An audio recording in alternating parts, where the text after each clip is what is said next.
Volitve so tudi vedno predmet zanimivih statističnih analiz.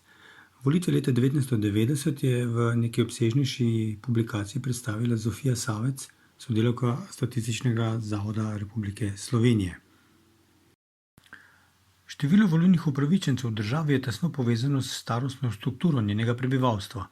V Sloveniji je danes volilnih upravičencev več kot 1.700.000, pred 30 leti jih je bilo manj kot 1.500.000. To seveda potrjuje ugotovitve, da se je slovensko prebivalstvo v teh 30 letih precej postaralo. Postaralo se je seveda iz različnih razlogov, delno iz razloga manjše rodnosti in pa seveda dolgoživosti prebivalstva. Enega od elementov demokratičnosti posamezne družbe kaže tudi struktura kandidatov in pa izvoljenih na različnih volitvah glede na spol. Tale grafikon prikazuje delež kandidatov moških in žensk, ki so kandidirali na volitvah v Republiško skupščino leta 1990. Vidimo, da v vseh treh primerih je več kot 3/4 vseh kandidatov bilo moških. Primerjava tega grafikona s prejšnjim pokaže, da ko primerjamo izvoljene s kandidati, ugotovimo, da je bilo žensk med izvoljenimi še manjši delež, kot je bil med kandidati. Še najslabši rezultat je bil v zboru občin, kjer so bile med 80 poslanci le 3 ženske. Poslanci, izvoljeni leta 1990, so imeli večinsko visokošolsko izobrazbo. Največ visokošolsko izobraženih je bilo v družbeno-političnem zboru več kot 4/5. Tudi pri volitvah leta 1990 so si prizadevali, da bi bilo med kandidati in izvoljenimi kar najrazličnejše število predstavnikov iz različnih starostnih skupin prebivalstva.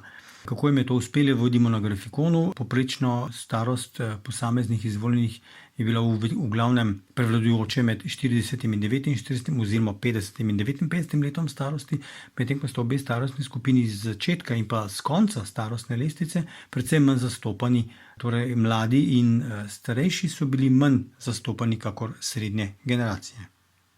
Kandidati, ki so bili izvoljeni leta 1990, so se prevladujoče označevali za Slovence, ostale skupine so bile zastopane precej manj. Jasno seveda je tu popolnoma logično izstopata italijanska in madžarska skupnost zaradi prisotnosti manjšine, medtem ko ostali seveda odvisno od posameznega zbora, v nekaterih manj, nekaterih več, se kaže tudi zastopanost posameznikov, ki so pač po vojnem razvoju prišli kot prebivalci iz ostalih delov Jugoslavije živeti in delati v Slovenijo. Na nek način je seveda pravzaprav skoraj normalno ali pa pričakovano, da je največje število neslovenskih kandidatov bilo izvoljeno v zboru Združenega dela. Na naslednjih 3 grafikonih bomo videli, koliko mandatov so dobile posamezne politične stranke na volitvah leta 1990. Začenjamo z družbeno-političnim zborom, ki je bil glede na način izvolitve nekako reprezentant splošnega političnega miljeja v Sloveniji leta 1990. Kajti poslanci v ta zbor so bili izvoljeni na splošnih volitvah, medtem ko so ostala 2 zbora seveda volili po nekih drugih principih. Kot vidimo na levem delu grafikona je 47 mandatov prišlo v roke Demosa. Kakšna je bila struktura znotraj Demosa, pa kaže desni grafikon. V smislu posamezne zmage pa je bila pravzaprav najmočnejša Zveza komunistov, Stranka demokratične prenove, sledila pa je Zveza socialistične mladine.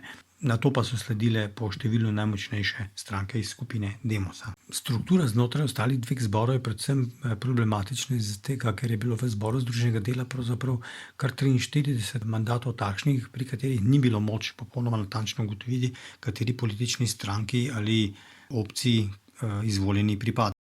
V zboru občine pa je bilo 12 poslancev, za katere se ne da natančno povedati, kam bi jih lahko uvrstili.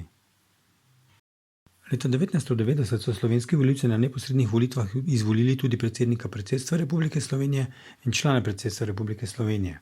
Za predsednika predsedstva, katere rezultate drugega kroga vidimo na grafikonu, so kandidirali Marko Demšar, Ivan Kramberger, Milan Kučan in Jože Pučnik. Kučan in Pučnik sta se uvrstila drugi krog in v drugem krogu je Milan Kučan zmagal z 58% glasov.